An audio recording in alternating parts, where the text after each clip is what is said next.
Hello everyone, it's me Anju Sajgotra and today we are going to learn about the preamble of the Indian Constitution, the political horoscope of Constitution.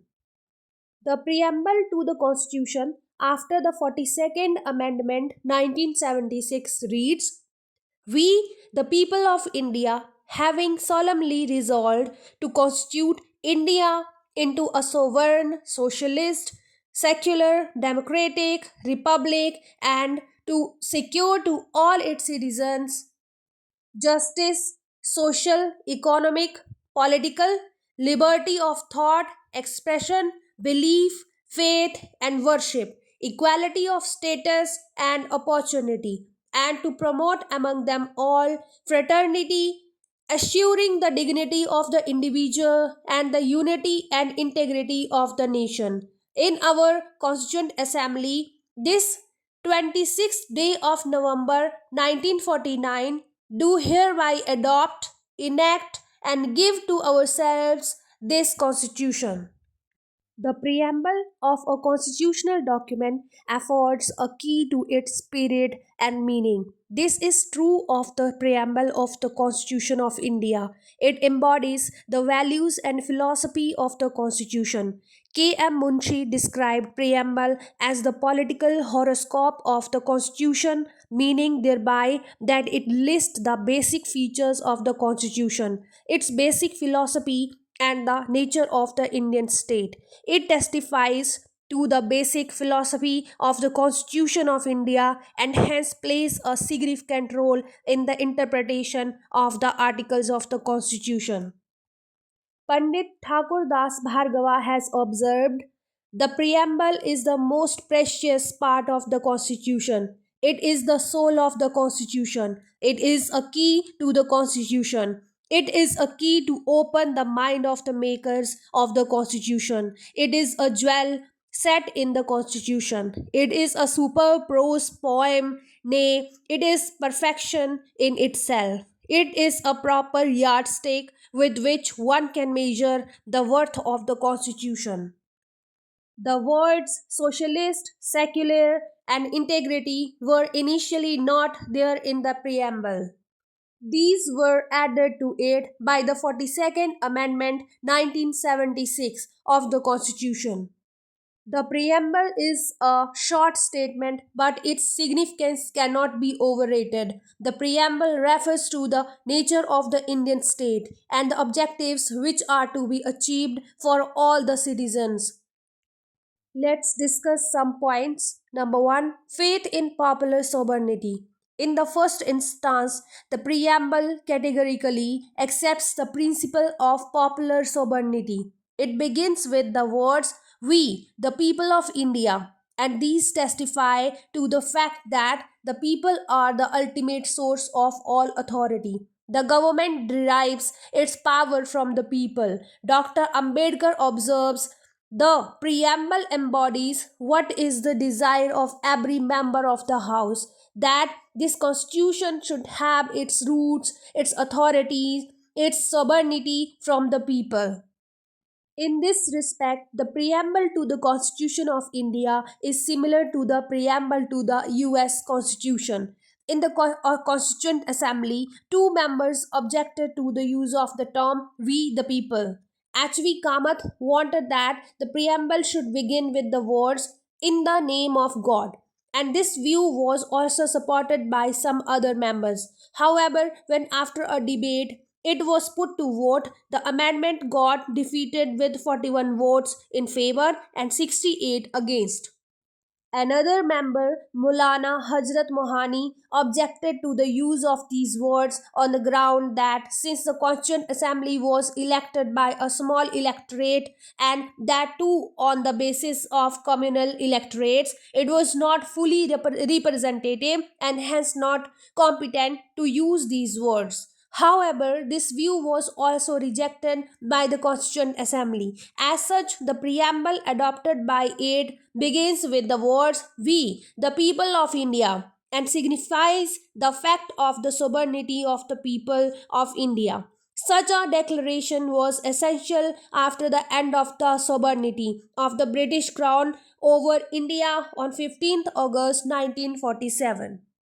Let's discuss the nature of the Indian state. The preamble refers to the five cardinal features of India as a state. It declares India to be a sovereign, socialist, secular, democratic republic. First, India is a sovereign state. The preamble proclaims that India is a sovereign state. Such a proclamation was essential to denote the end of the British rule over India. It testifies to the fact that India is no longer a dependency or colony or possession of the British Crown. It also affirms the end of the dominion status that India technically got after the end of the British rule on 15th August 1947. With the adoption of the constitution by the Constituent Assembly, this status ended and India emerged as a fully sovereign independent state. It proclaimed the result of the freedom struggle and affirmed that India was free internally and externally to take her own decisions and implement these for her people and territories. Some critics, however, point out that the membership of the Commonwealth limits the sovereign status of India insofar as this membership accepts the British king or queen as the head of the Commonwealth. However, this view is not correct. The Commonwealth is no longer the British Commonwealth. It is now, after 1949, an association of sovereign equal friends who, because of their historical links, have preferred to join hands in the Commonwealth for the promotion of their national interests through cooperative efforts. India's membership of the Commonwealth is a voluntary act and a courtesy arrangement. The British king or queen, as the head of the Commonwealth, has no place in the Indian constitution. India owes no allegiance to him. The British king is a symbolic head of the free association of the Commonwealth. Professor Ramaswamy has rightly observed Indian membership of the Commonwealth is a courtesy arrangement devoid of any constitutional significance. Thus, the preamble proclaims the sovereign independent status of India. India is a socialist state. Although right from the beginning, the Indian constitution epitomized the spirit of socialism, which stands writ large on its pages. It was only in 1976 that the preamble was amended to include the term socialism. It is now regarded as a prime feature of the state in India. It reflects the fact that India is committed to secure justice, social, economic, and political, to all its people by ending all forms of exploitation and by securing equitable distribution of income, resources, and wealth. This has, however, to be secured not by the Marxist revolutionary means but by peaceful constitutional and democratic means. The term India is a socialist state really means that India is a democratic socialist state. It signifies the commitment to social economic justice, which is to be secured by the state through the democratic process and organized planning. India stands for achieving the socialist goals of social, economic, and political equality, social justice, economic equality, public welfare, and development. However, for securing these, India stands for democratic liberalism as the mean both for politics and economy. India is a secular state. By the 42nd Amendment, the term secular was incorporated in the preamble. Its inclusion simply made the secular nature of the Indian constitution more explicit. As a state, India gives special status to no religion. There is no such thing as a state religion of India. This makes it different from theocratic states like the Islamic Republic of Pakistan and other Islamic countries. Positively, India adopts secularism by guaranteeing equal freedom to all religions. It stands for the right of freedom of all citizens. Under Article 25 to 28, the Constitution grants the right to religious freedom to all the citizens. It provides for equal rights to all the citizens without any discrimination, rule of law, and special protection to minorities. The state does not interfere with the religious freedom of the citizens and prohibits taxation for religious purposes. India is a democratic state. The preamble declares India to be a democratic state. The Constitution of India provides for a democratic system. The authority of the government rests upon the sovereignty of the people. The people enjoy equal political rights, universal adult franchise, right to contest elections, right to hold public offices, right to form associations, and the right to criticize and oppose the policies of the government. Freedom of expression and speech, freedom of the press, and freedom to assemble peacefully have been guaranteed to all citizens. It is on the basis of these rights that the people participate in the process of politics. They elect their government. For all its acts, the government is responsible to the people. The people can change their government through elections. The government enjoys limited powers. It always acts under the constitution, which represents the supreme will of the people. The representatives and responsible character of the government symbolizes the self rule of the people. The Supreme Court of the India acts as the guardian protector of both the constitution and the fundamental rights enshrined in the constitution. Elections are held regularly and these are free, fair and impartial. India is the world's largest functioning democracy. For organizing the government, the constitution has laid down the system of parliamentary democracy. It stands based on the British model. Under it, there is a close relationship between the legislature and the executive, and for all its acts, the latter is responsible to the former. The legislature can remove the executive by passing a vote of no confidence. Thus, India is a democratic state with a parliamentary form of government. India is a republic.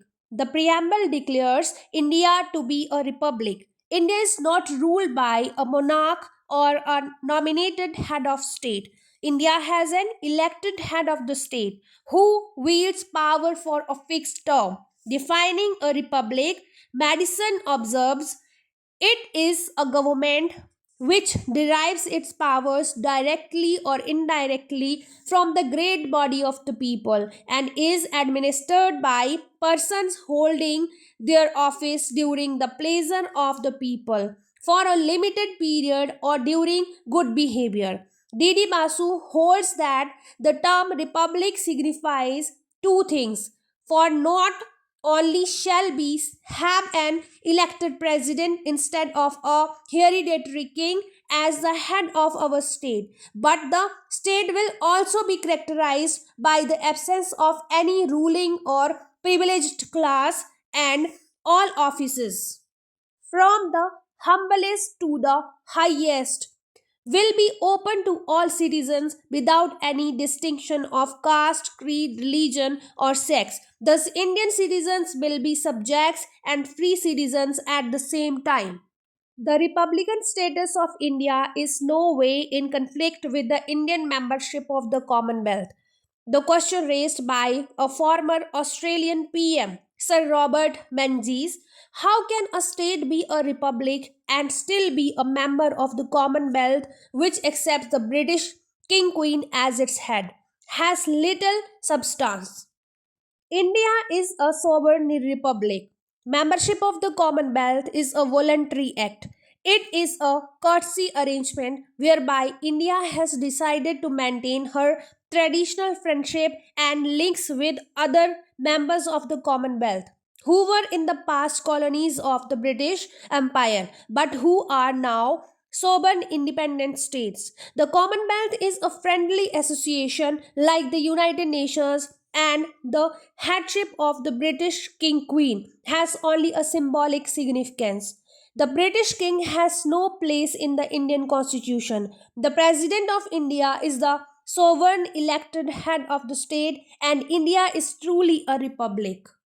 Objectives of the Indian state. The preamble lists four cardinal objectives which are to be secured for all its citizens. These objectives are: number 1, justice.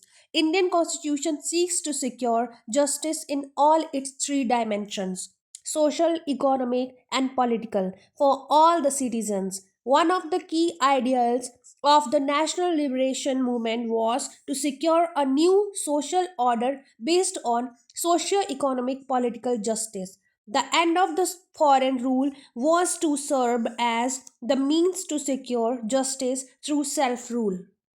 In its social dimension, justice means the absence of socially privileged classes in the society and no discrimination against any citizen on grounds of caste, creed, color, religion, sex, or place of birth.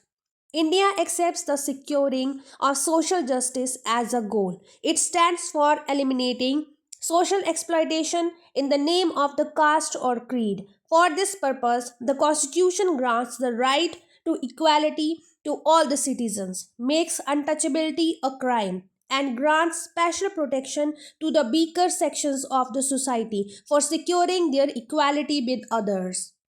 Economic justice means no discrimination between man and man on the basis of income, wealth, and economic values. It involves the concept of equitable distribution of wealth, economic equality, and of monopolistic control over the means of production and distribution, decentralization of economic resources, and securing of adequate opportunities to all for earning their livelihood and a welfare state.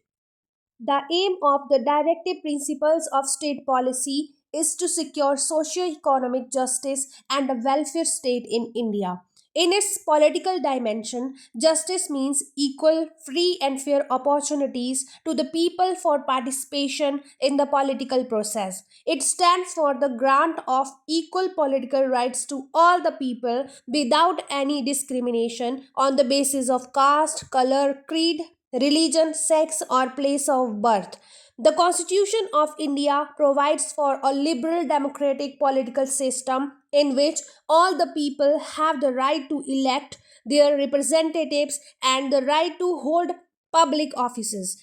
Through several devices, grant of political rights, provisions for free, fair, and regular elections, and responsive and responsible government, the Constitution has taken all the steps considered necessary for securing political justice in India.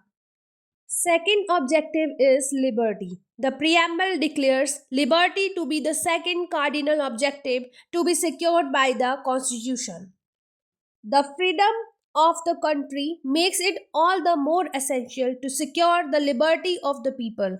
The preamble lists liberty of thought, expression, belief, faith, and worship as the objectives to be secured to all the people. The grant of fundamental rights, including the right to freedom, is designed to secure this objective. Liberty is the vital necessity for the fullest development of the mind of the individual. It is the condition of making life worth living. Liberty of faith and worship is designed to strengthen the spirit of secularism. Liberty, as such, is another cardinal objective of the Constitution. Right to religious freedom is a fundamental right. The Constitution grants and guarantees the liberty of thought, expression, belief, faith, and worship. The third objective is equality. Realizing fully the importance of equality and the interrelationship between liberty and equality, the preamble makes equality the third major objective of the Constitution. It has been described in terms of its two variables. First, equality of status, that is, national equality of all persons as equal and free citizens of India enjoying equality before law. Second, equality of opportunity, that is, adequate opportunities for all to dwell. For securing the equality of status, what is needed is equality before law, an end of discrimination or restrictions based on grounds of religion, race, sex, color, creed, caste, residence, etc. The Indian Constitution provides for these under its Article 14 and 15. It also guarantees equality of opportunity under its Article 16. However, along with it, the Constitution provides for special protection to women and children as the weaker sections of the society. The fourth objective is fraternity. The preamble clearly states that another major objective of the Constitution is to promote among all the people fraternity, a feeling of spiritual and psychological unity. It is designed to secure the dignity of the individual and the unity and integrity of the nation. Human dignity was regarded as a supreme value in our national liberation movement. Our freedom struggle was governed by the objective of ending second rate treatment given to the people of India by the British rulers. For this, the unity of the nation was considered essential for fighting the inhuman British rule. The founding fathers of the Constitution therefore specified in the preamble that free India should promote fraternity, assuring human dignity and unity and integrity of the nation. The Universal Declaration of Human Rights declares all human beings are born free and equal in dignity and rights. The Indian Constitution, in its preamble, accepts this is a major objective of the state in India. Thus, justice, liberty, equality, and fraternity are the four cardinal objectives of the Indian Constitution. Next is date of adoption and enactment. In its final paragraph, the preamble specifies the important historical fact that the Constitution was adopted on 26 November 1949. It was on this day that the Constitution received the signatures of the President of the Constituent Assembly and it was declared passed. Self-made, adopted and enacted constitution. The Constitution of India is an adopted, enacted and self-made constitution. It was adopted and enacted by the Constituent Assembly as the elected representative body acting on behalf of the people of India. Preamble is a part of the basic structure of the Constitution.